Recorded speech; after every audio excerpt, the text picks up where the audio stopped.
yang bakal bantu kita untuk lebih cerdas memahami bagaimana dunia ini bekerja.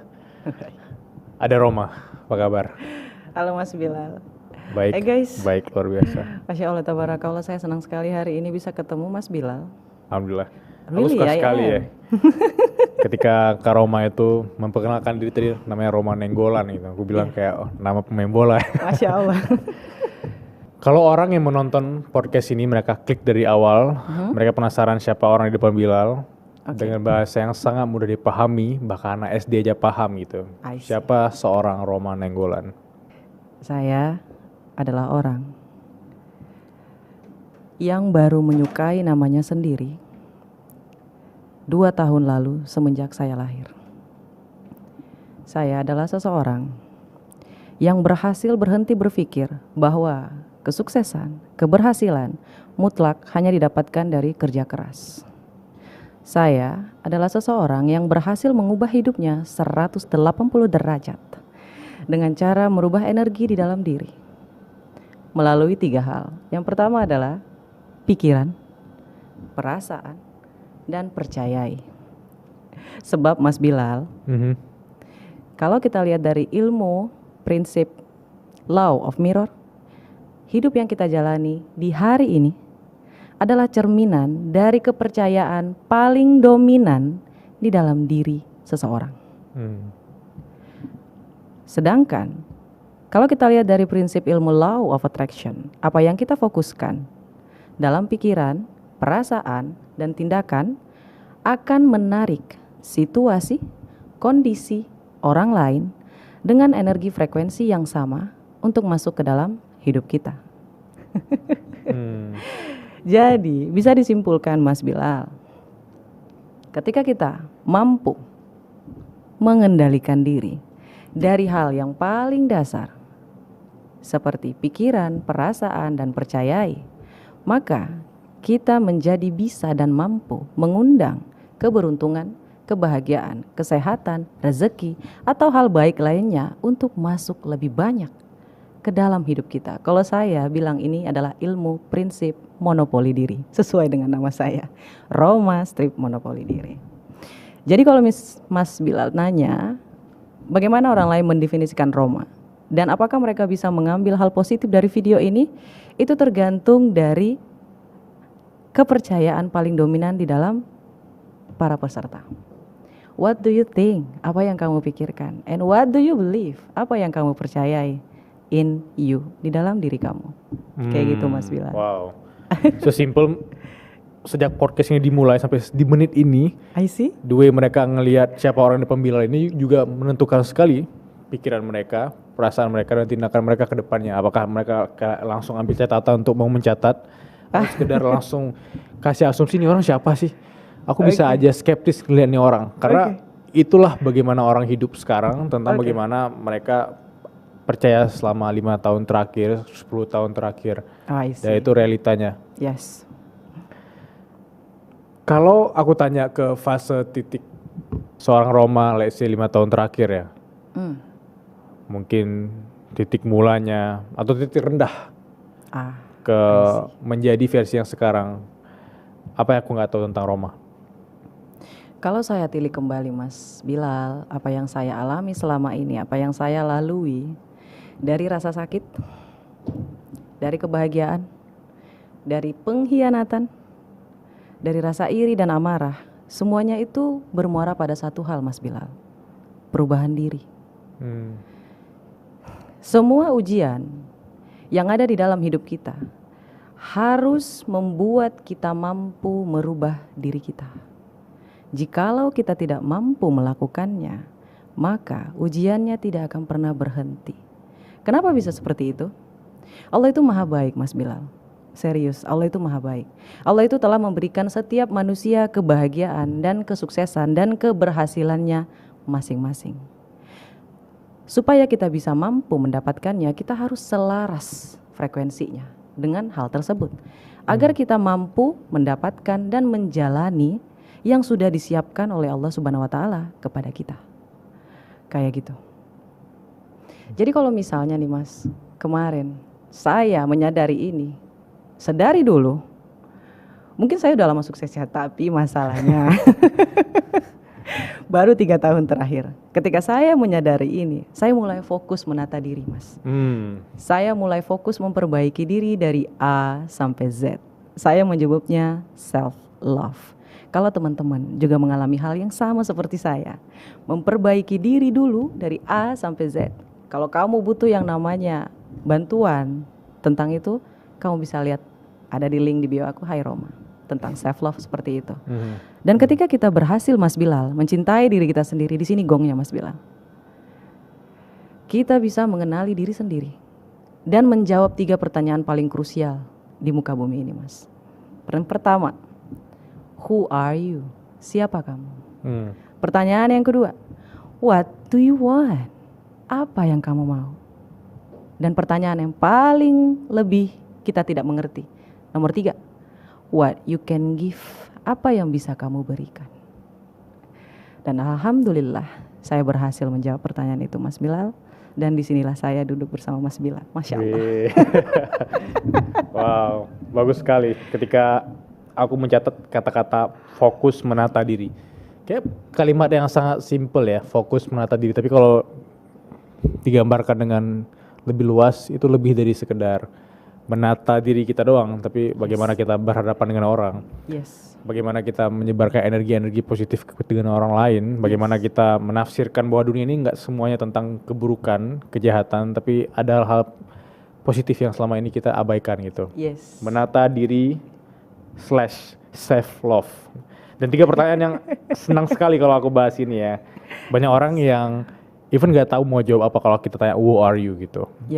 Apalagi kalau kita tanya kamu mau apa di hidup ini, mereka kadang aduh aku mau apa di hidup ini ya.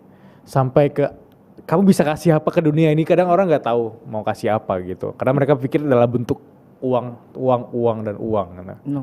Bagi orang-orang yang buntu dan nggak tahu kayak aku gambarkan tadi kali ya. Cara mereka pelan-pelan bisa menjawab who are you-nya dan what do you want mereka sampai ke apa yang mereka bisa kasih ke dunia ini. Gimana cara Simple Roma bisa menjelaskan itu ke mereka? Baik. Sebenarnya teman-teman semuanya, apa yang kalian alami di hari ini seperti yang disampaikan oleh Mas Bilal tadi, itu adalah hal yang paling wajar, Mas. Kita sebagai manusia itu wajar, ada fasenya. Jadi tidak usah terlalu takut. Ini bukan tentang siapa yang paling cepat, siapa yang paling lambat, siapa yang paling pintar, siapa yang paling beruntung. No.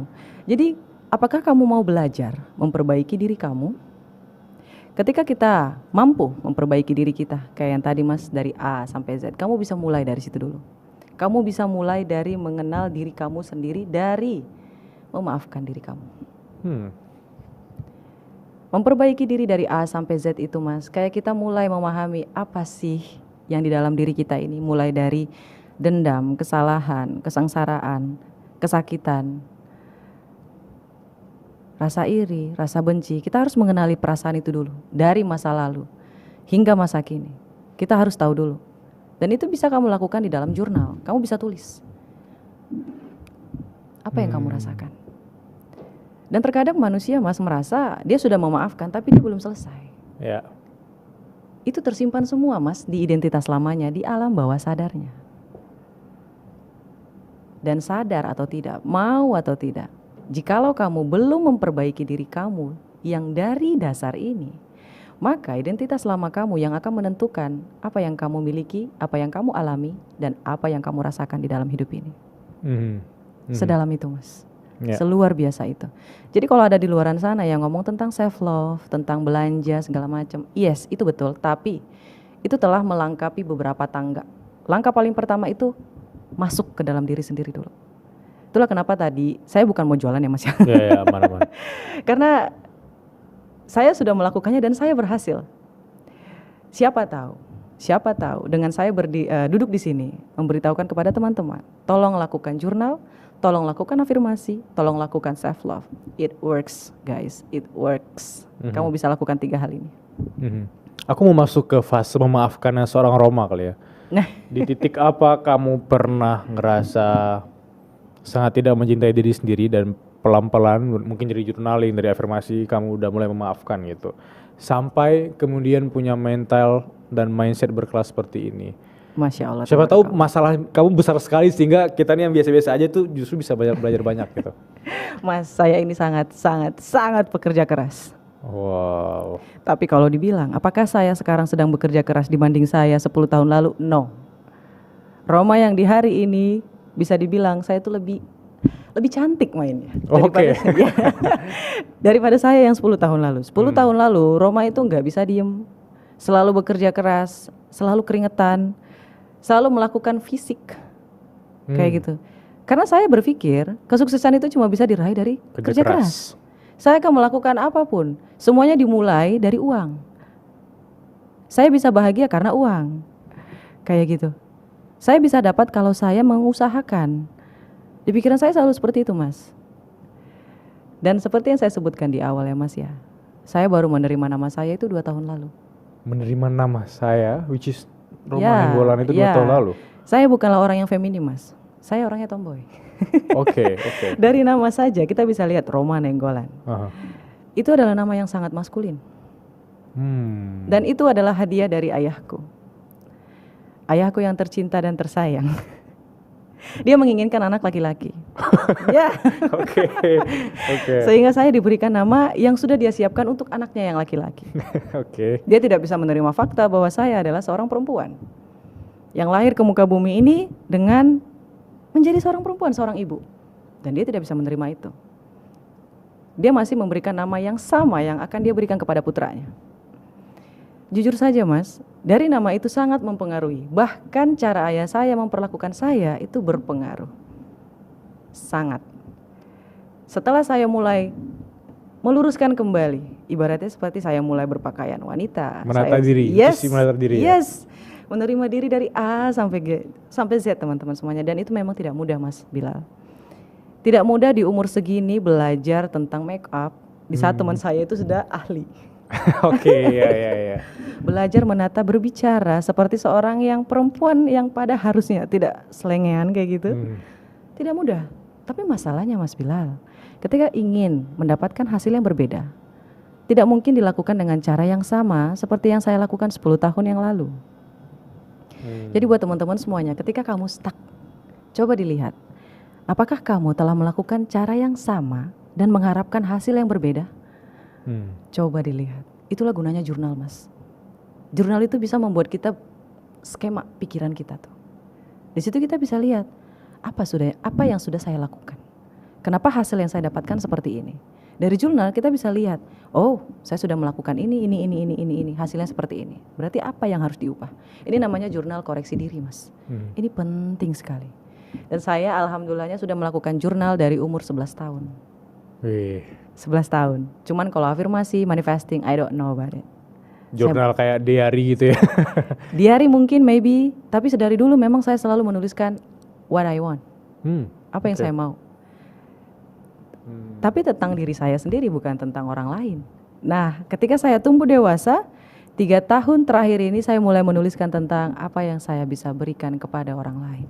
Aku tertarik mengajak Kak Roma ke sini karena di beberapa podcast tim kita juga bilang kalau mau ngomongin manifestasi kayak seru nih ajak Kak Roma gitu. Masya Allah. Which is aku mau masuk ke manifestasi dulu kali.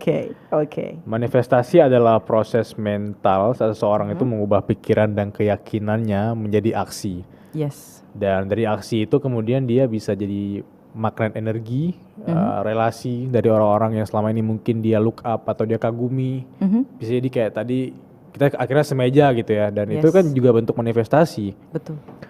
Pertanyaan sederhana, kalau orang-orang di luar sana yang masih nol banget nggak tahu manifestasi atau udah tahu manifestasi tapi mereka masih ignorance atau bahkan mengecam apaan sih nggak jelas segala macam. Versi Roma itu dengan bahasa yang sangat mudah dipahami apa itu manifestasi dan bagaimana pelan-pelan kita bisa menerapkan di hidup kita. Baik, Mas Bilal, sekali lagi saya akan ulangi. Teman-teman semuanya, Allah itu maha baik. Allah itu maha baik. Ketika kita menginginkan sesuatu, oke, ucapkan secara detail. Dan contoh yang paling dekat, Mas, manifestasi saya yang berhasil adalah ketemu Mas Bilal di hari ini. Masya Allah. Masya Allah ya. Saya tuliskan, Mas. Cuman memang tadi saya lupa bawa. Saya lupa bawa jurnalnya. Kalau nggak saya tunjukin kepada Mas Bilal. Saya menulis di situ, Alhamdulillah. Ingat guys, ingat catat.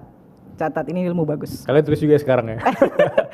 Alhamdulillah, saya diundang ke Suara Berkelas pada tahun 2026 dan bertemu dengan Mas Bilal. Ada di situ kata alhamdulillah saya diundang. Artinya itu sudah terjadi, Mas Bilal. Ini yang saya maksud, Allah Maha Baik, Mas Bilal. Allah itu Maha Pemberi, Maha Penyayang. Selama ini kita selalu bilang Allahku Maha Baik, Allahku Maha Baik, tapi kita nggak tahu di mana baiknya, di mana pemberinya itu di mana. Jadi buat teman-teman semuanya, hack. Ini adalah hack untuk bisa naik ke atas lebih cepat. Wow. Masya Allah, tabarakallah. Coba diingat kembali, kenapa kita tidak bisa mendapatkan apa yang kita inginkan atau kita impikan, Mas Bilal? Itu karena kita menghitung caranya, Mas Bilal. Ketika saya menuliskan, alhamdulillah saya diundang ke Suara Berkelas dan bertemu dengan Mas Bilal di tahun 2026. I don't know how, aku tidak tahu bagaimana caranya. Jujur Mas Bilal, nggak tahu sama sekali. Saya serahin sepenuhnya kepada Allah Subhanahu Wa Taala. Lalu selang beberapa bulan kemudian saya bertemu dengan Kak JJ. Hai Kak JJ. Di Pip Talk. Lalu Kak JJ bilang seperti ini, Kak Roma, di atas ada Suara Berkelas loh. Saya langsung deg-degan, Mas aku merinding deh. Saya langsung deg-degan, Mas Bilal. Dan saya jadi ingat perkataan teman saya, Kak Roma, ketika nanti Kak Roma diundang di Suara Berkelas, tolong ajak saya. Oh. Itu orangnya. Oh, oke. Wow. Ya. Jadi saya sedang menepati janji saya. Karena kita juga penting guys, dikelilingi oleh orang-orang yang percaya sama kita. Dan salah satu teman saya ini, sahabat saya ini, adik saya ini, dia percaya bahwa saya akan datang ke hadapannya Mas Bilal. Itu apa namanya, Mas? Itu mengirimkan energi loh, Mas. Kelilingi diri kamu dengan orang-orang yang mempercayai mimpi kamu. Jauhi orang-orang yang tidak mempercayai dan tidak mengerti mimpi kamu. Serius, itu berpengaruh guys. Energi itu menular, Mas Bilal. Sangat menular. Jujur aku merinding 2 kali tadi. Masya Allah, amin. Karena aku sangat senang kalau ngobrol tentang mimpi manifestasi dengan orang yang emang punya energi itu gitu. Subhanallah. Tadi aku sebenarnya ketika Kak Roma menggambarkan apa yang ada di isi hati Kak Roma, aku langsung kepikiran satu, ini nggak tahu analogi atau apa, tapi aku bisa membayangkan, coba bayangkan, Iya. ada versi kita yang lebih baik atau versi terbaik kita di tahun 2027. Oke. Nah, versi kita 2027 itu mau kita action terus untuk akhirnya dia terrealisasi kan. Kayak dia sedang menarik kita nih. Yes. Dan kamu butuh action itu sampai kamu dianggap oleh orang kamu beruntung, padahal nggak, kita butuh action itu sampai dia beneran terjadi di 2027. Makanya tadi ketika Kak Roma bikin, alhamdulillah, aku nggak pernah bikin itu. Aku kayak, wow, aku bikin deh. Alhamdulillah, aku bisa ke sini. Alhamdulillah, aku bisa dapat ini. Ya. Karena kita udah membayangkan kita udah punya itu, karena Allah Maha Baik tadi, kita butuh effort dan aksi untuk menuju ke sana. Aksi itu yang kemudian mengkonekkan kita dengan energi-energi baru. Kayak tadi JJ akhirnya bilang ada Suara Berkelas. Itu terjadi, bukan sekedar kerja kerasnya doang. Yes. Wow, itu bagus banget. Itu bagus Masya Allah, tabarakallah Mas Bilal. Bahkan sedari awal juga Allah udah bilang bukan, bahwa dunia ini adalah tempat bermain. Lantas kenapa kamu terlalu serius? Siapa yang terlalu serius maka dia akan terlalu capek sendiri. Iya. Jangan terlalu serius guys, sakit kamu nanti. Balik lagi dong ke Roma yang tadi mungkin agak serius, yang kerja keras banget gitu ya, yang tadi katanya tomboy ya. Iya. Waktu itu dia udah nulis jurnal, tapi dia belum kebayang apa itu manifesting kan. Yes. Tapi gimana caranya dia tetap pede dan keep going sampai akhirnya ketemu dengan manifestasi yang sebenarnya itu? Mas Bilal, hadiah dari Allah paling baik dan paling luar biasa adalah ayahku, ibuku, temanku, sahabat-sahabatku yang ada di sekitarku itu selalu berkata seperti ini Mas Bilal. Terutama ayahku. Meskipun saya bukan tidak terlalu, memang saya sama ayah saya tuh kayak pinang dibelah dua dan selalu berantem. Tidak pernah cocok. Jadi kalau ada yang bilang Kak Roma lahir dari keluarga yang baik, belum tentu. Ayah saya selalu berkata seperti ini, Roma, kamu itu harus melatih diri kamu dengan baik. Kamu itu orang terkenal. Kamu itu orang besar. Gak boleh sombong. Gak boleh kayak gitu sifatnya. Kamu harus kayak gini. Nanti kamu besar. kamu jadi orang besar. Jadi setiap hari saya diomongin seperti itu, Mas. Oke. Wow. Dari saya kecil, ibu saya, ayah saya, teman saya bahkan berkata seperti ini, Roma, kamu ini calon orang terkenal, kamu itu hebat, tapi kamu gak bisa fokus. Perkataan selalu yang seperti itu, Mas Bilal. Gak tahu ini hadiah dari Allah Subhanahu Wa Taala, I don't know. Tapi menurut saya itu adalah hadiah karena gak semua orang bisa dapat seperti apa yang saya dapatkan. Dan keberuntungan saya adalah itu, Mas. Saya tidak pernah bertemu dengan orang yang nyepelin saya. Tapi ketika saya bertemu, Mas, terakhir saya bertemu sama dia waktu di kantor, waktu saya masih bekerja di kantor, Mas. Ada perkataannya bagus banget, Mas, menurut saya ya. Saya nyeletuk, Mas Bilal. Ini teman-teman pasti pernah relate. Saya nyeletuk kayak gini. Enak kali ya, ketika saya berbicara, saya dibayar. Saya ngomong seperti Mas. Langsung dia nyeletuk kayak gini. Lah, emang lu siapa? Saya diem. Namanya siapa tadi? Gak mau nyebut. Enggak, jawaban aja ntar si editor, si Andi langsung tat gitu. Namanya. Ya, aku bercanda lu tadi. Itu gak ada edit. Gak apa-apa. Gak apa-apa, kalau dia denger oke. juga gak apa-apa. Oke. Tapi jangan dong. Oke. Namanya itu. Dalam hati saya langsung bilang, Mas, ini adalah teknik law of attraction atau manifesting dalam berbisik. Ini bagus banget. Contoh ya guys ya. Saya langsung berbisik, Mas, di dalam hati, di dalam bibir saya, di dalam hati saya. Suatu hari nanti, aku pasti akan dipanggil. Aku pasti akan bisa memberikan pembelajaran kepada orang lain dan aku dibayar untuk itu. Saya cuma senyum, Mas, saya diam, tapi saya berbisik seperti itu. Sakit hati kah? Yes. Yes, apalagi dia orang yang masih lebih muda daripada saya, jauh lebih muda daripada saya. Yang namanya ego kesenggol ya, Mas ya. Terlebih saya orang Batak ya, Mas ya. Saya cuma diam, saya senyum. Saya cuma diam, saya senyum. Alhamdulillah, look at me now. Kayak di sinetron ya, pas diam ya. Kayak, iya, Masya Allah, tabarakallah. biasa saja, aku akan buktikan gitu. Tapi ini versi yang lebih positif gitu Tapi ya. itu betul loh, Mas. Saya kira itu cuma drama, Mas. Ternyata itu nyata. Iya. Jadi untuk Mas Bilal, suatu hari nanti, kalau ini kejadian, kalau misalnya ya berbisik aja. Iya. Kalau bisikan di kepala kita, itu kan kayak Yes. coding, kayak program gitu ya. Yang semakin hari kita latih, itu semakin bikin kita confidence kan. Yes. Nah, faktanya aku pernah baca data, justru 80% itu biasanya pikiran-pikiran negatif. Misalnya kita ketemu orang tuh orang diam atau cuekin kita langsung pikir, wah apakah aku salah, jahat, segala macam. Padahal dia nggak ngapain itu.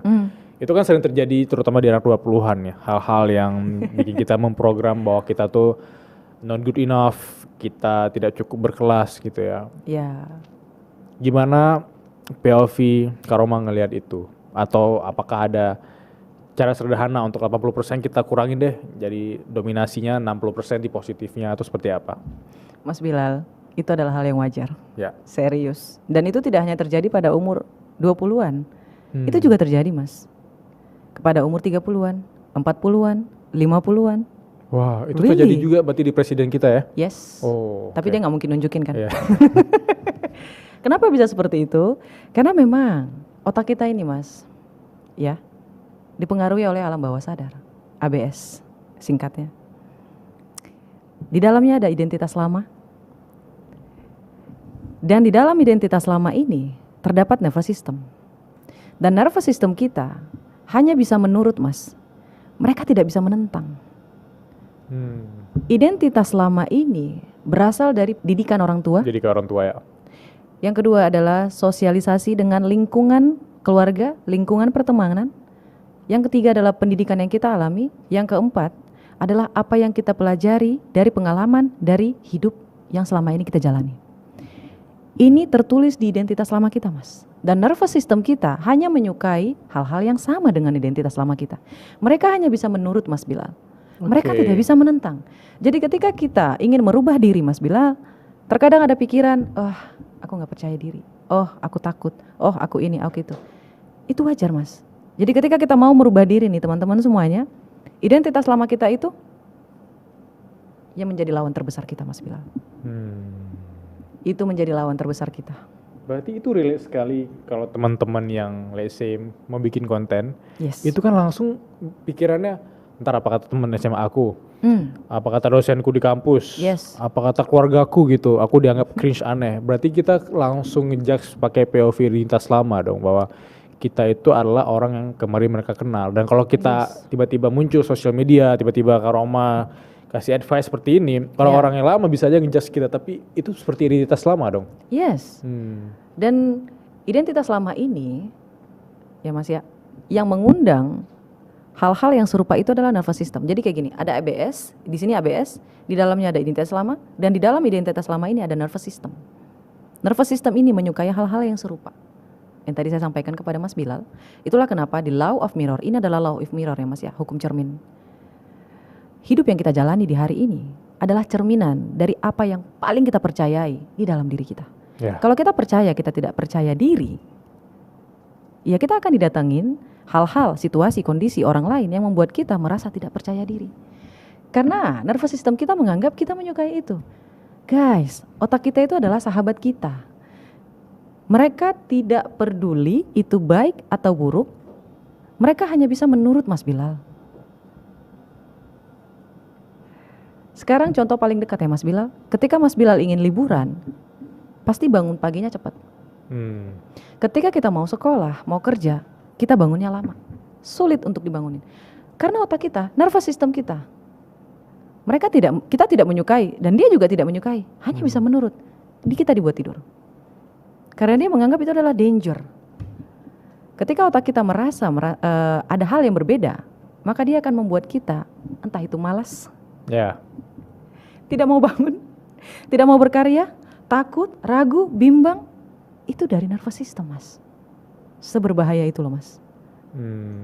Jadi kalau ada yang bilang merubah diri itu harus lebih banyak aksinya, sebenarnya bukan aksi ke arah kerja keras sampai mampus Mas, tapi aksi disiplin untuk melawan diri sendiri Mas. Karena kita kan jatuhnya menulis ulang kembali identitas kita. Ada caranya loh Mas. Dan ketika saya buka kelas itu, saya dibilang jual kelas.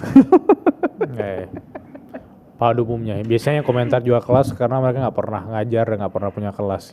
Masya Allah, tabarakallah. Menarik ya ngomongin tentang nervous system. Karena menurut aku banyak anak-anak yang menonton ini tuh masih kayak self-limiting belief gitu. Mereka terjebak pada label. Aku kuliah ini sehingga aku nggak boleh bekerja seperti ini gitu. Akhirnya ya stuck dan tidak punya peluang-peluang baru untuk berkembang. Pertanyaan sederhana, karena tadi kita ngomongin tentang identitas lama kita. Kadang cara kita mengambil keputusan di hari ini itu sangat bergantung pada luka masa kecil kita, trauma masa kecil kita, dan bagaimana cara kita bisa pelan-pelan memaafkan atau berhenti bertemu dengan luka masa kecil itu setiap hari.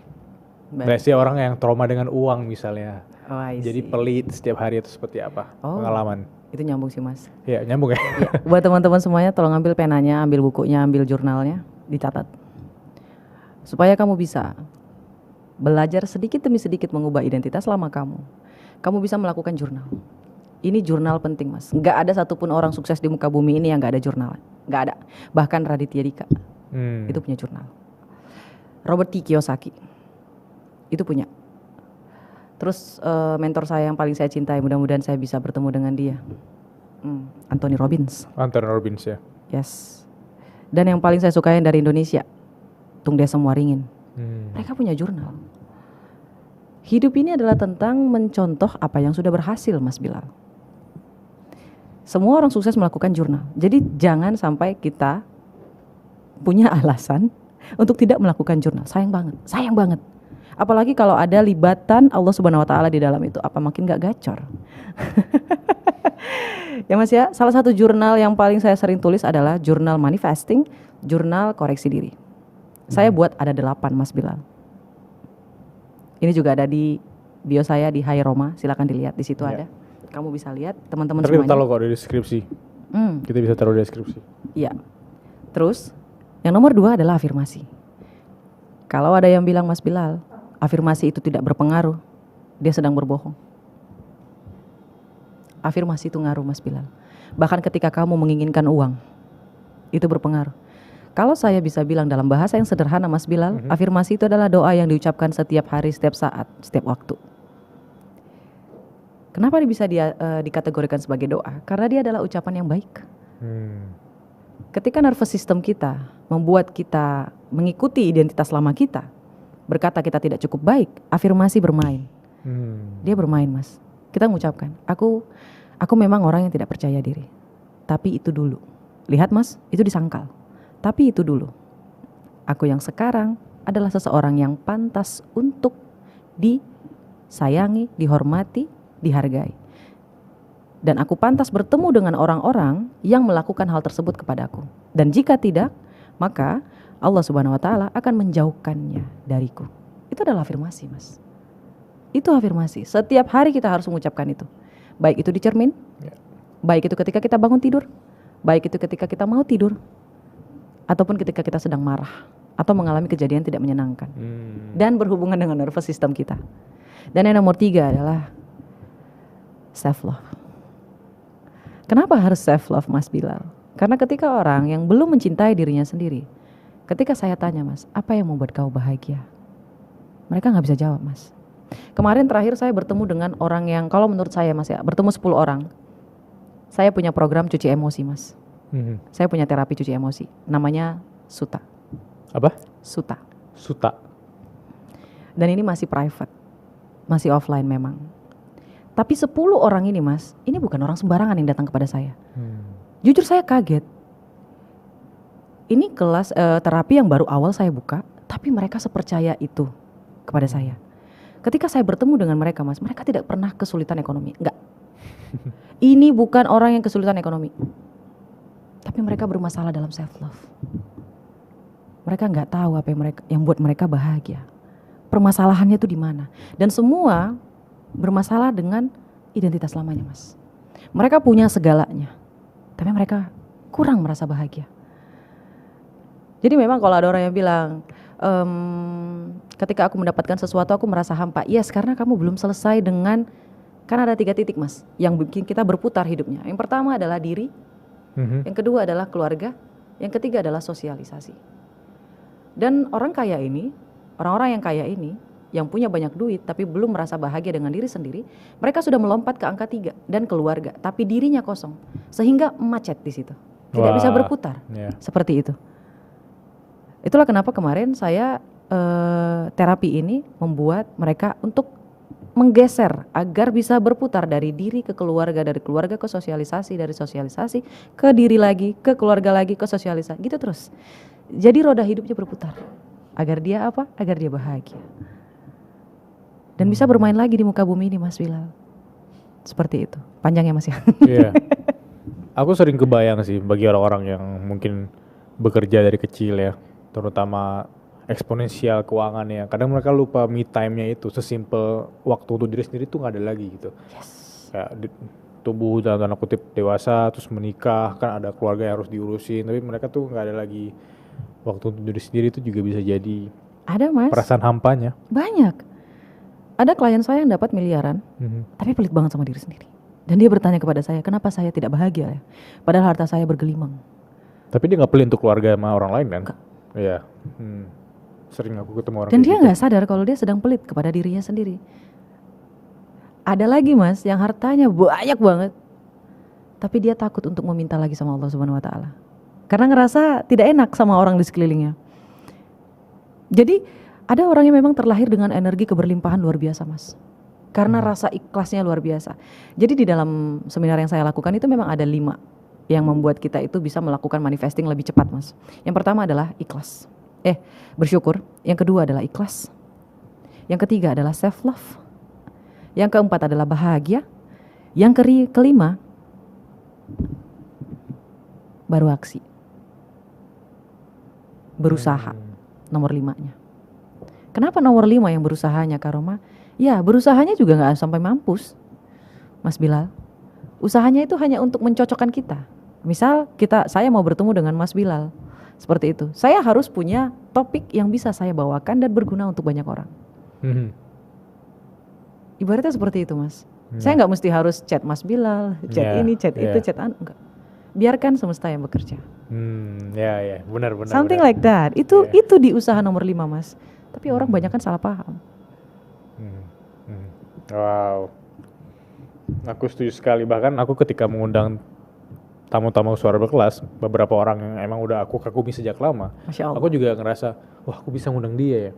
Tapi tanpa aku sadari, itu juga berakar dari aku pindah ke kota ini, Yes, aku create something, yes, sehingga mereka juga konsumsi gitu. yes. Dan lucunya mereka beneran nonton suara berkelas dan mereka akhirnya mau ke suara berkelas tanpa kita undang. See, Iya, ada mereka perkataan datang sendiri. lucunya Mas.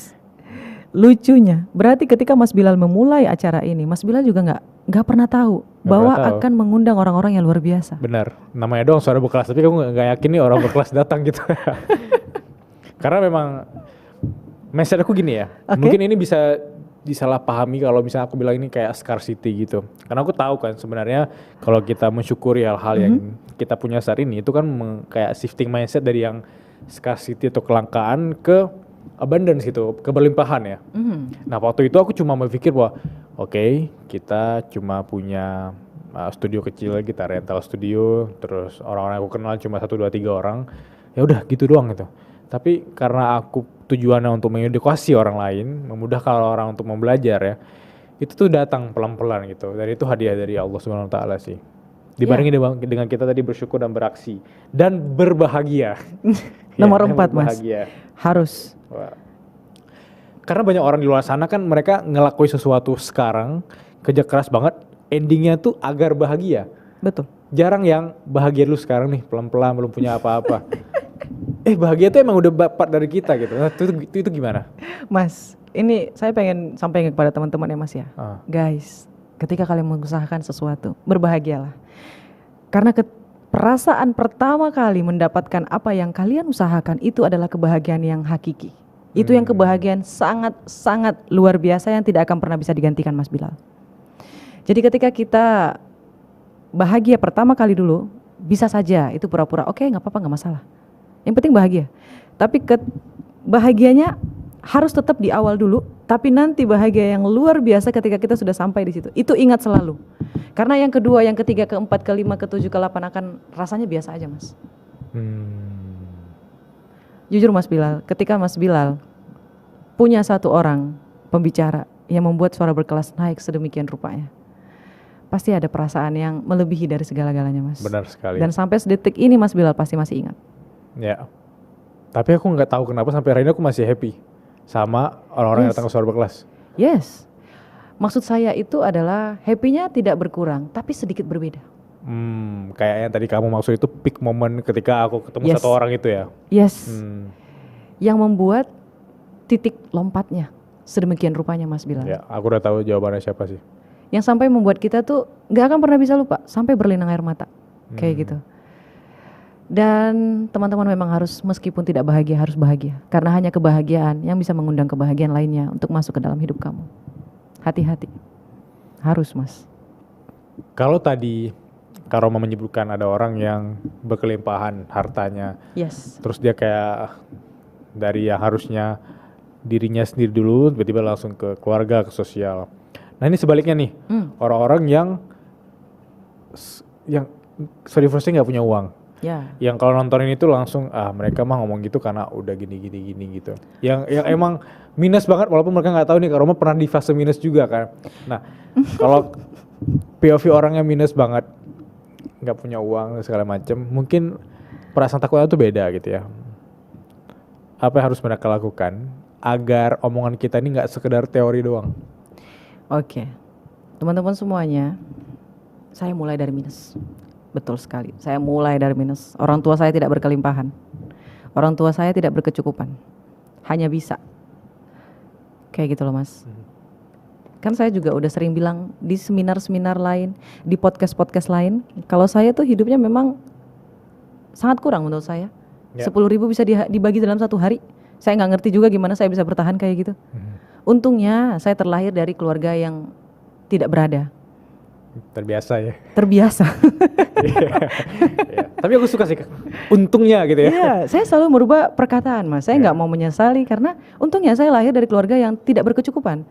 Karena saya tidak akan mampu membagi ikan yang digoreng 8.000 harganya tuh Mas. Saya masih ingat banget di mana saya beli dan lokasinya masih di tempat yang sama di tempat ini. Oh. Iya, ikan goreng Mas tahu tuh ikan goreng yang ikan apa ya namanya ya, saya lupa. Ikan Gembung? gembung. Ah iya Ya, betul. ikan Itu gembung. dibagi dua mas. Mungkin bagi orang lain lebih minus lagi ada garam. Saya pernah mas makan pakai garam, makan pakai kerupuk juga pernah. Dan untuk menjawab pertanyaan teman-teman, Mas Bilal, kalau kamu ada di posisi itu, yang saya lakukan adalah pertama tutup matamu, tutup matamu, tutup. Saya menutup mata mas. Saya nggak mau ngelihat realita yang menyedihkan itu saya nggak mau lihat. Yang saya tahu itu hanyalah fase. Saya terlahir menjadi orang hebat. Saya terlahir menjadi orang yang terkenal. Saya terlahir menjadi orang yang luar biasa, yang mampu memberikan pembelajaran kepada orang banyak. Dan saya memang ditakdirkan untuk menjadi seperti itu. Saya nggak tahu caranya. Saya nggak tahu gimana caranya, yang bahkan seorang ojol yang kemarin saya nggak tahu juga mas. Bahkan saya pernah berhenti di depan ini mas, hanya untuk nungguin McD biar dapat orderan McD itu. Saya pernah. Dan saya pernah melihat bangunan ini juga. Dan saya berucap dalam hati, ya Allah ya Rabbiku, bagaimana ya caranya supaya bisa punya bangunan seperti ini? Bagaimana ya caranya bisa punya kantor di tempat seperti ini? Apa yang mereka lakukan supaya bisa seperti itu ya Allah? Ya Allah, aku pengen menjadi salah satu orang yang datang ke tempat itu, berkunjung ke tempat itu, punya kantor di tempat itu. Jadi saya menghabiskan waktu itu mengucapkan afirmasi Mas Bilal. Saya tidak mau membuang-buang waktu menyedihkan meratapi diri saya nggak mau.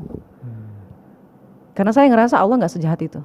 Masa dia terlahir dengan memiliki harta seberlimpah itu dan aku dilahirkan hanya untuk menikmati nasi basi dan makan ikan dibelah dua. No.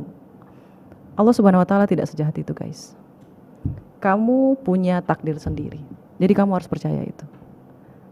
Kalau ada orang yang bilang afirmasi tidak berlaku mas itu, jangan pernah percaya sama orang itu. No. Afirmasi terus ya guys ya. Tutup matamu. Tutup. Bahagia. Nikmatin. Lihat bangunan mewah, bilang, ya Allah aku suka bangunan ini, tolong berikan aku satu. Ya Allah aku suka mobil ini, ya Allah ya Rabbiku, gimana caranya mendapatkan mobil ini? Ya Allah gimana caranya supaya bisa beli mobil ini? Ya Allah gimana rasanya naik mobil ini? Kayak gitu mas. Jadi hati-hati sama ucapan kita, hati-hati sama pikiran kita. Tutup matanya. Deep sekali. Masya Allah. Karena aku suka satu kata tuh maknanya luar biasa loh. Apa tuh mas? Fase. Ya semua hanya fase mas. Fase. Semuanya fase mas. Mungkin orang juga gak tahu fase Karoma atau fasenya aku ya. Karena aku senyum, ya karena aku relate gitu. karena kita ya tadi anak daerah juga kan, terus kesini juga pasti punya harapan untuk memperbaiki ekonomi kita sendiri dan keluarga kita sendiri. Dan fase itu menurut aku memang butuh effort dan aksi. Dan ketika tadi Karoma bilang tutup mata, karena kita adalah orang yang berkelas. Yes. Dan itu fase gitu. Betul. Tutup matanya. Kita butuh aksi. Dan kita harus butuh behave atau bersikap seolah-olah tuh kita udah punya itu. Betul mas. Kita udah di situ. Yes. Kan dari kecil udah dibilang Roma, kamu orang terkenal. Tadi pas dari kecil. bilang Roma tuh kayak beneran di film dari Roma kecil, gitu. Betul mas. Kamu orang terkenal, kamu orang besar. Suatu hari akan ada ribuan orang yang mau mendengar kamu gitu. Setiap hari ayah saya berkata seperti itu.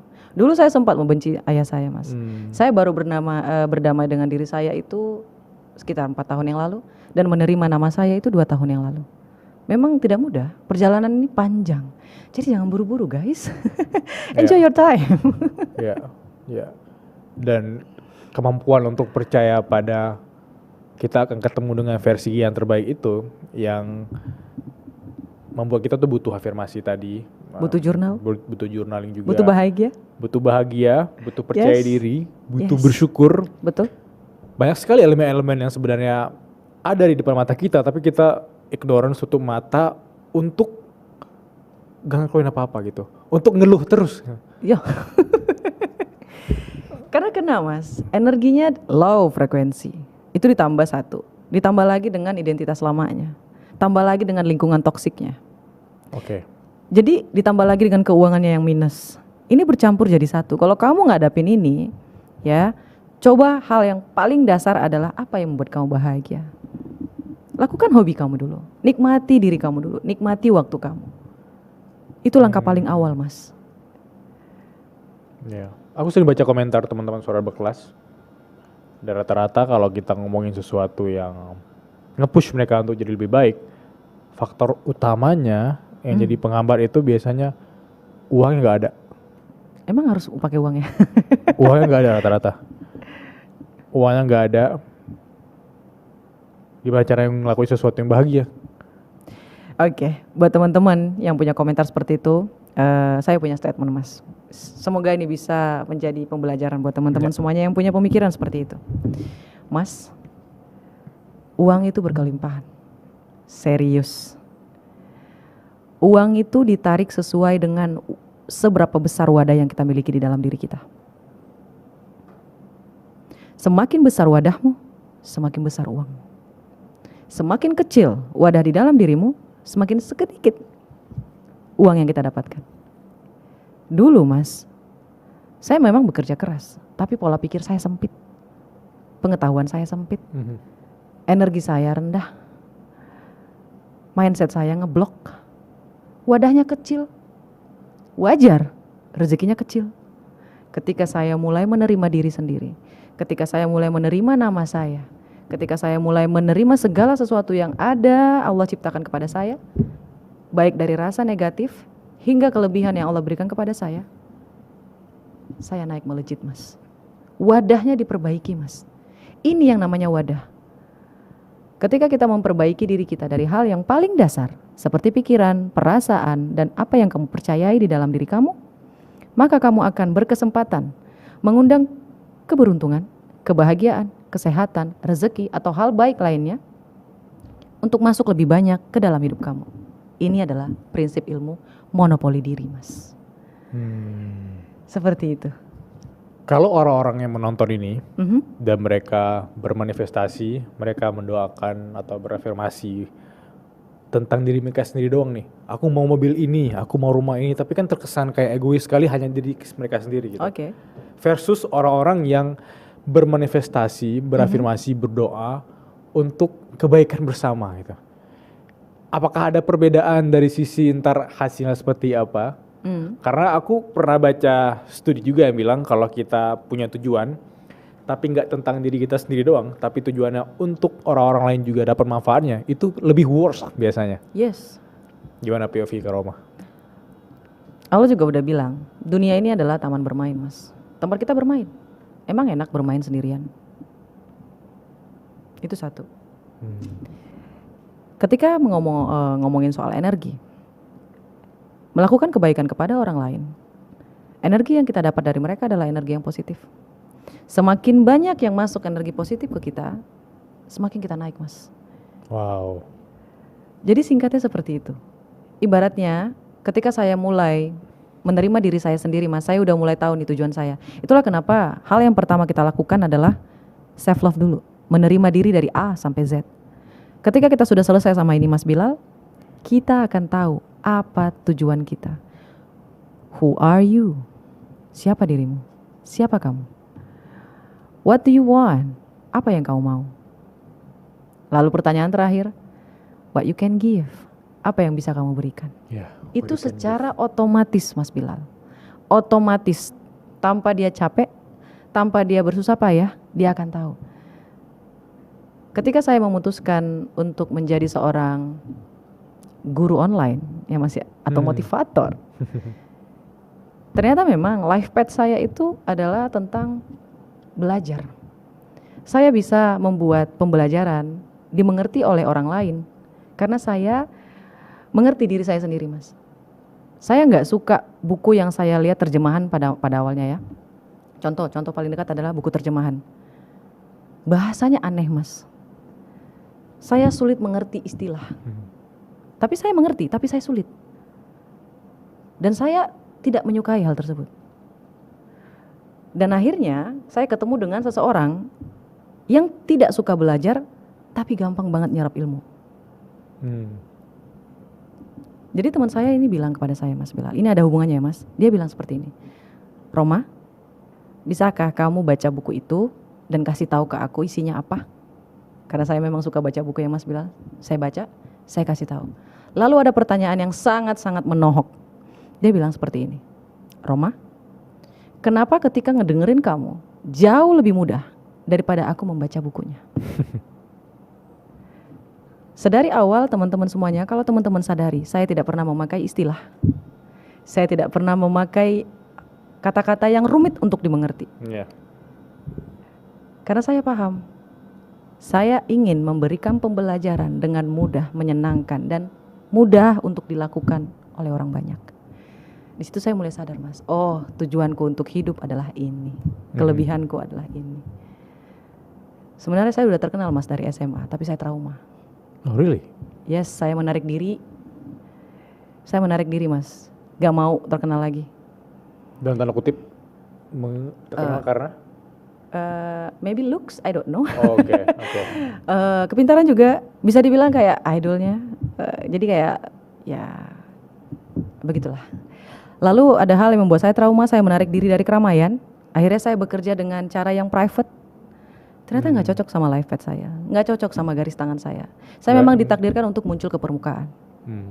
Dan ketika saya muncul lagi ke permukaan, saya sangat menjaga privacy biar tidak terulang kembali kesalahan yang kemarin. Oke, get the point. Yeah, you know what I mean, right? Yeah. Seperti itu, Mas Bilal, dan teman-teman semuanya semangat.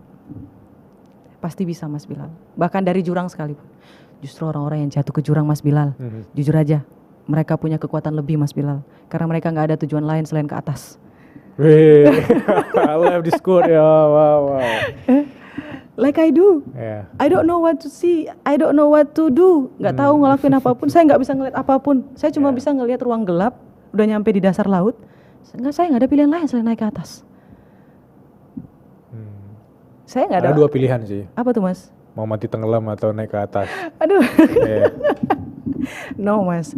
Kalau saya mati, yang memberikan kebahagiaan, bukan memberikan kebahagiaan kepada orang tua saya siapa? Sebelum saya mati setidaknya orang tua saya bahagia, Mas. Itu aja sih tujuan saya ya. 3 pertanyaan dari teman-teman suara berkelas. Baik. Pertanyaan pertama dari Leo Zina Fatia. Halo Leo. Gimana caranya agar aku tetap bisa konsisten manifesting ketika keluargaku tidak support aku, ketika lingkunganku toksik, ketika aku tidak punya kemampuan finansial yang bagus? Oke. Leo, dari sini aja kita bisa tahu kalau kamu bukan orang yang bahagia. Kita kembali lagi ke awal. Hanya kebahagiaan yang bisa menarik kebahagiaan lainnya untuk masuk ke dalam hidup kita. Langkah pertama yang harus kamu lakukan adalah pergi dari lingkungan itu. Pergi. Kalau nggak ada finansial gimana, Kak Roma? Tuliskanlah pertama jurnal manifesting kamu tentang kamu diterima kerja. Tuliskanlah bahwa kamu diterima kerja ke luar kota, yang ditanggung biayanya, yang ditanggung biaya hidupnya, ditanggung ininya, ditanggung itunya. Itu sepertinya kayak to be good to be true ya, Mas. Mas Bilal sebenarnya. Tapi kalau kita percaya bahwa kita bisa melakukan itu, kita percaya bahwa Allah akan menolong kita dan memberikan jalan, Allah pasti akan kabulkan. Itu yang pertama. Yang kedua, bertingkah lakulah seperti orang yang sudah bekerja. Jangan bangun siang. Orang yang sudah bekerja itu nggak akan pernah bangun siang. Mereka bangunnya pagi. Diatur jadwalnya supaya jadwal kamu itu bisa menyerupai orang-orang yang bekerja. Ini yang namanya berusaha di poin ke-5 dalam law of attraction tadi, Mas. Yang pertama adalah bersyukur, kedua adalah ikhlas, ketiga adalah self love, keempat bahagia, yang kelima berusaha. Berusahanya itu seperti apa? Yang tadi, berpura-pura. Ibaratnya ketika dia bangun pagi, dia beresin tempat tidur, dia mandi, dia makan sarapan pagi, seperti itu. Lalu dia bisa cari lowongan, dia bisa mencari seminar-seminar gratis, workshop gratis di online kayak gitu. Atau dia nonton podcast, lalu dia bisa menuliskan jurnal koreksi diri. Apa yang bisa dia tangkap dari podcast itu, kayak gitu. Begitu terus sampai jam 12 siang. Jam 12 siang dapat, kamu makan siang, istirahat. Jam 1 dapat, kamu sholat, habis sholat kalau kamu muslim ya. Kalau kamu gak muslim ya terserah lah kamu lakuin apapun. Jam 1 ke bawah, mulai lagi kayak gitu. Selesai jam 5 sore. Misal, dia mau olahraga di jam 3 sore sampai jam 5 sore, silahkan. Jadi waktu kamu tuh terpakai semua. Nggak ada waktu untuk ngedengerin orang berpikiran negatif. Kalau orang tua kamu tidak mendukung kamu, diam. Lakukan afirmasi. Itu tidak betul, itu tidak betul, itu tidak betul. Dalam hati. Ya, serius. Aku akan berhasil, aku pasti berhasil. Kamu jangan kepancing. Karena jujur ya Mas Bilal, orang tua kita itu juga bergerak dengan hal yang sama. Apa itu? Identitas lama. Ya. Dari keluarganya dia juga dapat seperti itu Mas Bilal. Dari orang tuanya ya. Dari orang tuanya. Itu bukan didapat serta-merta loh Mas. Langsung jadi kayak gitu. Enggak. Itu dari luka masa lalu juga. Dia juga nggak percaya. Kenapa dia tidak menyetujui mimpi kamu, bertentangan dengan mimpi kamu? Ya karena dia tidak bisa melihat. Dia tidak bisa mengetahui, dia tidak tahu.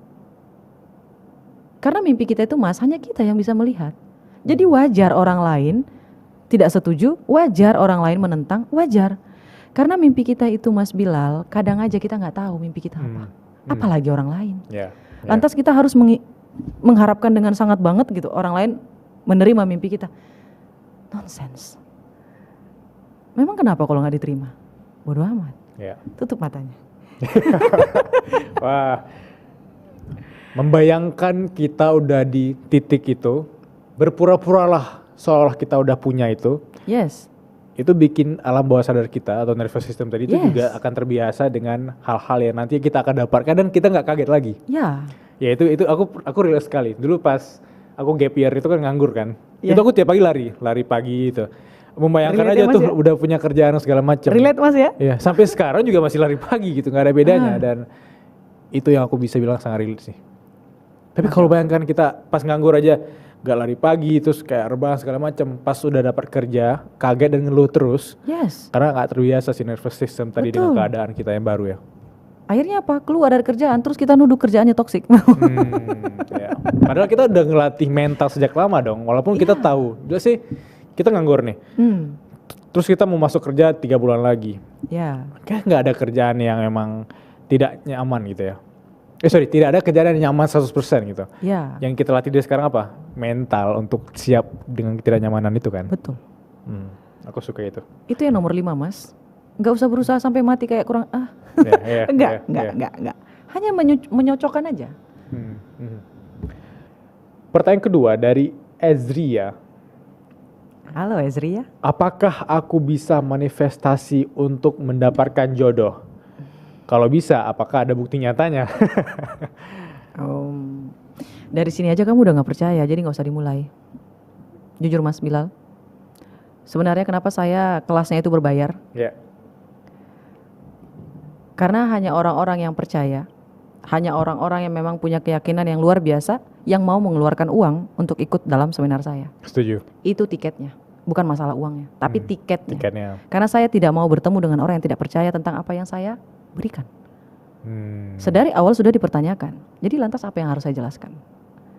Kalau sedari awal tidak percaya, ya for what? From the beginning, dari awal sudah seperti itu. Ya jangan buang energi kamu.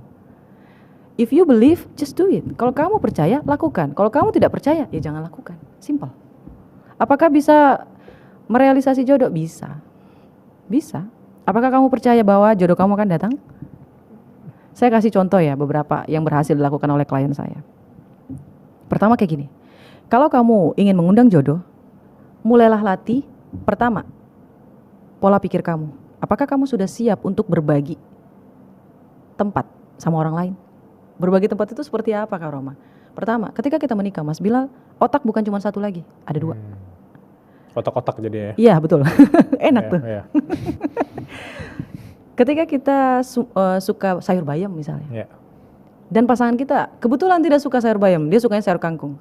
Ini kita udah mulai membiasakan diri, mengatur ruang untuk orang lain.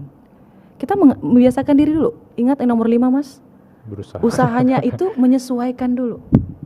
Yang kedua, kita mulai melatih diri kita menerima orang lain.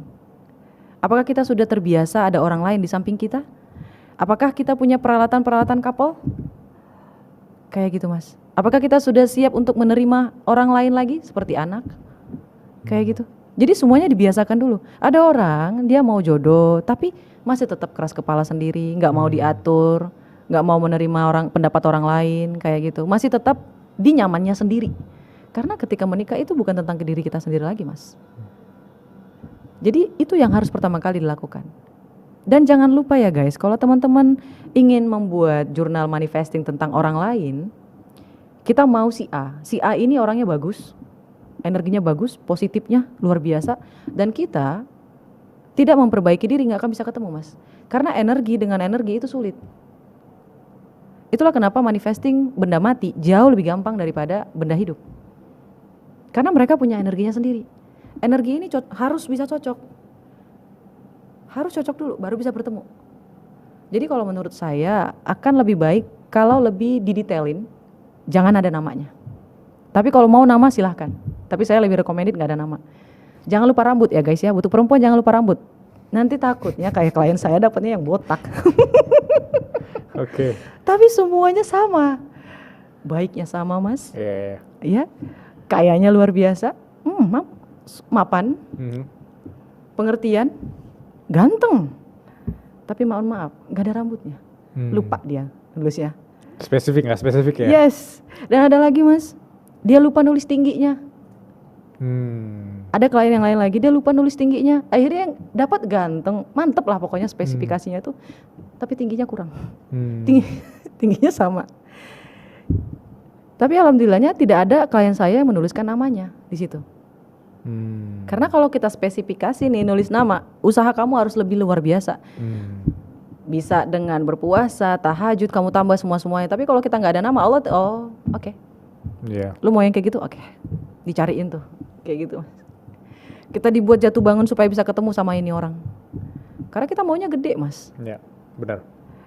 Kayak gitu. Jadi buat kakak yang tadi, kalau percaya lakukan, kalau kamu nggak percaya, ya whatever, terserah kamu aja.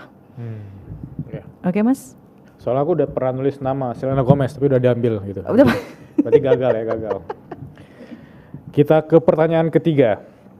Pertanyaan ketiga dari Arif MNADR. Halo Arif. Kak Roma mau nanya dong.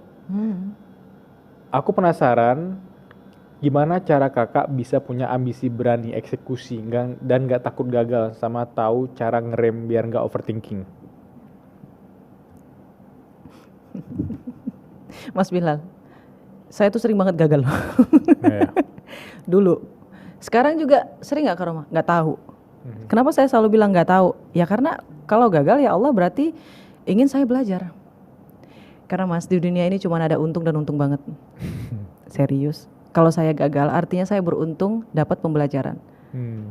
Kalau saya berhasil berarti saya beruntung banget dikasih rezeki. Kayak gitu Mas Bilal. Jadi gimana caranya Kak Roma supaya ambisi itu tidak takut gagal seperti itu? Oke.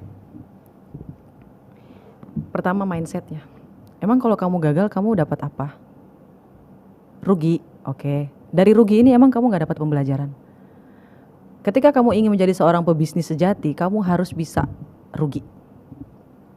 Harus. Karena rugi itu variabel yang tidak bisa dihindari mas. Gak bisa. Karena dari rugi inilah kita bisa belajar sesuatu. Kalau kita gak gagal, gimana kita bisa tahu keberhasilan mas? Di muka bumi ini hanya ada duality. Dan ini harus bisa datang bersamaan. Kalau kamu ingin cahaya, kamu harus punya kegelapan. Kalau kamu ingin berhasil, kamu harus punya kegagalan. Gak bisa hidup itu berhasil terus kayak gitu. Enaknya di mana? Kita nggak tahu sehat kalau kita nggak sakit. Coba mindsetnya di setting kayak gitu. Biar kamu nggak takut gagal. Oh gagal, oh ya udah, ya Allah tolong ganti. Oh gagal, ya Allah tolong ganti. Sesimpel itu. Kalau mau punya ambisi yang nggak takut gagal, itu mindsetnya diperbaiki. Dan apa yang tadi mas? Yang terakhir lagi pertanyaannya? Supaya berani eksekusi, nggak punya ambisi berani. Oke. Gimana caranya supaya berani eksekusi? Guys, waktu itu nggak bisa dibeli. Waktu nggak bisa dibeli Mas Bilal. Waktu yang terbaik adalah sekarang. Kalau gagal gimana Kak Roma? Ya udah. Kalau gagal gimana Kak Roma? Ya udah. Coba lagi. Yeah. Waktu tidak bisa dibeli. Dan dengan menghargai waktu membuat kamu jauh lebih beruntung. Karena kamu berani. Dan keberanian ini disukai oleh keberuntungan Mas Bilal. Siapa yang berani dia akan memulai. Siapa yang memulai maka dia beruntung. Siapa yang beruntung? Orang-orang yang berani. Ini adalah circle yang tidak akan bisa pernah lepas. Kalau mau jadi orang yang beruntung, harus berani, harus memulai, baru dia beruntung. Kalau enggak ya enggak akan ada yang tersisa sama kita. Kayak gitu loh Mas Bilal. Apalagi kalau dia laki-laki ya tadi ya Mas ya, mulai aja. Kalau gagal gimana Kak Roma? Sholat tahajud sana, minta sama Allah gantinya. Yeah. Kayak gitu loh Mas Bilal. Jadi nggak ada yang rugi di muka bumi ini. Nggak langsung mati di tempat kalau gagal. Enggak. Kalau menurut saya rugi adalah di mana kita ditembak mati nggak bisa lagi bernapas. Itu rugi. Disuruh lompat ke jurangnya dalam banget, itu mati. Itu rugi. Kalau disuruh mulai 50% berhasil, 50% gagal, ya udah mulai aja. Lakukan afirmasi, kamu berhasil. Kalau gagal gimana Kak Roma? Ya udah kamu mau berhasil. Wow. Alright. The worst advice yang pernah Kak Roma terima? Sebenarnya nggak ada nasihat yang buruk ya Mas ya. Tapi saya anggap ini yang terburuk dan ini yang membuat saya naik ke atas. Saya pernah punya pengalaman buruk sama dosen saya. Jujur Mas, saya bukan waktu kuliah saya struggling sama identitas saya. Karena di waktu SMA saya idola. Ketika kuliah, saya menutup diri saya menutup pribadi saya menjadi orang lain. Akhirnya saya jadi dibenci satu kampus. Literally satu kampus. Dan saya cuma punya satu sahabat sampai detik ini, namanya Silva. Halo Silva. Silva. Jadi David Silva bukannya? Silva. Oke. Iya. Jadi salah satu, bahkan ada dosen, bukan cuma satu ya Mas ya, benci sama saya. Saya yakin sih, kala itu memang sifat saya memang kurang ajar. Kurang ajarnya seperti apa? Saya terlalu frontal. Apalagi saya dari Sumatera terbang ke Jawa yang enggendero kayak gitu. Ketemu sama orang, enggak bisa. Iya. Kultur shock Mas. Ya, kultur shock. Terus saya juga bingung waktu di Jawa ada yang namanya tradisi kakak dan adik kelas. Saya nggak bisa terima Mas. Karena di Sumatera tidak ada sistem, nggak ada bullying, nggak ada. Iya. Dan ketemu di Jawa itu ada. Saya kaget luar biasa Mas. Dan saya dengan percaya diri bilang, universitas saya, apalagi terlebih di kampus saya yang memulai supaya sistem bullying itu nggak ada lagi. Karena hal ini kakak kelas saya nggak suka. Dan suatu hari Mas Bilal, jujur, saya sangat-sangat sakit hati. Bahkan sampai detik ini mungkin ya saya bersyukur. Ini nasihat paling buruk yang pernah saya dapatkan, tapi malah membuat saya luar biasa. Dosen saya ini saya deketin karena saya suka yang namanya pewarna zat alam. Saya suka banget Mas Bilal. Apalagi soal alam kayak gitu saya suka. Saya udah bilang, Ibu, kalau nanti ada pelatihan tentang zat alam saya ikut ya. Oh iya, silakan. Dan Mas tahu siapa yang ditawarin? Sahabat saya. Dan untungnya Allah ngasih saya itu orang yang tulus, karena memang saya tulus sama orang lain. Dan alhamdulillah dikasih sahabat yang tulus. Sahabat saya ini datang kepada saya nanya, Roma, saya ditawarin loh untuk zat pewarna alam, kok kamu nggak ikut? Saya diam Mas. Lalu teman saya bilang, saya nanya sama orang yang nawarin saya, kenapa Roma nggak diajak? Mas tahu dia bilang apa? Sorry, nggak suka sama Roma. Disebut lagi namanya. Orang Aceh lagi.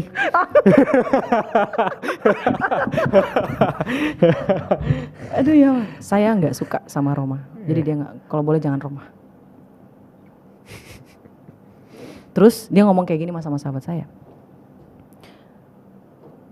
Kalau boleh jangan Roma ya, soalnya Roma itu sifatnya nggak cocok sama circle kita. Terus teman saya bilang lagi kayak gini Mas, Rom, aku nggak bermaksud buruk sama kamu. Tapi kalau kamu kayak gini terus, kamu gak akan berkembang kemana-mana.